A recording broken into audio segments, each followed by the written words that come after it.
Welcome. It's Psalm 11 today, and it's the Psalm of David, a psalm where he finds himself in quite a tight spot. He finds himself in a crisis, really, and the psalm is all about how he's choosing to respond to that. He's feeling the pull of different responses that he could make to this crisis he finds himself in, but he resolves to put his confidence in God. So let's read and see how we respond in prayer. In the Lord I take refuge. How then can you say to me, flee like a bird to your mountain? For look, the wicked bend their bows, they set their arrows against the strings to shoot from the shadows at the upright in heart. When the foundations are being destroyed, what can the righteous do?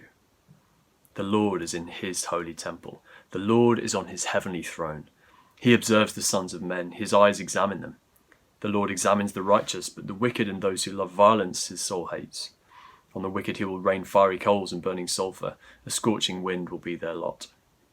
For the Lord is righteous, he loves justice. Upright men will see his face. So David is in this moment of crisis surrounded by his enemies, and he faces these temptations, and he sort of interprets it as a test from God. He says in verses 4 and 5 that the Lord, his eyes are examining and he's testing, and David is finding himself tempted by different responses. The first is, we see in verse 1, to flee like a bird to your mountain. And the scholars don't know if that means that's what's going on in his thoughts. He's just thinking, that could be the easy way out. I could just get out of here. Or whether it's like a threat, if you get out and save your life.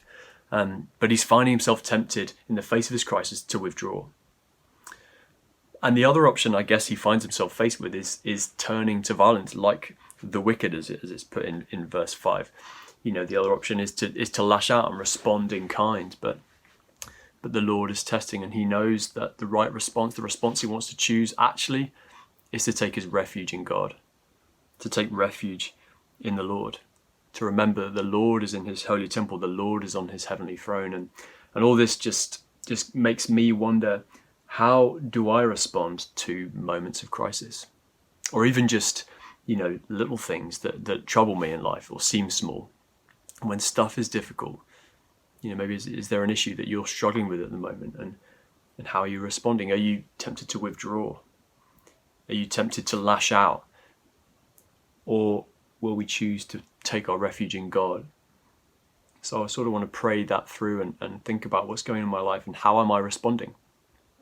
And as I come to God, I want to sort of keep that picture of him in mind.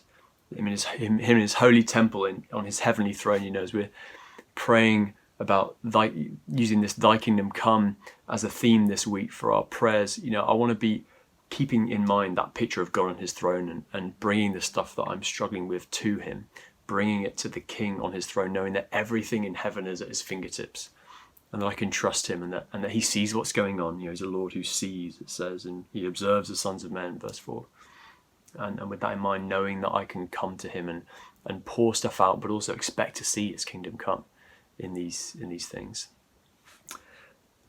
I guess just also a brief aside about verse 6. It's a difficult verse, isn't it? But we see Jesus rebuking his disciples for calling down this kind of judgment, and so I suppose it's a reminder just for me as I'm praying, as I'm in the presence of the King of Heaven, the presence of Jesus, to ask for his strength to bless those who are maybe giving me grief, or those who are causing trouble on a bigger scale in the world, to ask for his strength to bless and not curse.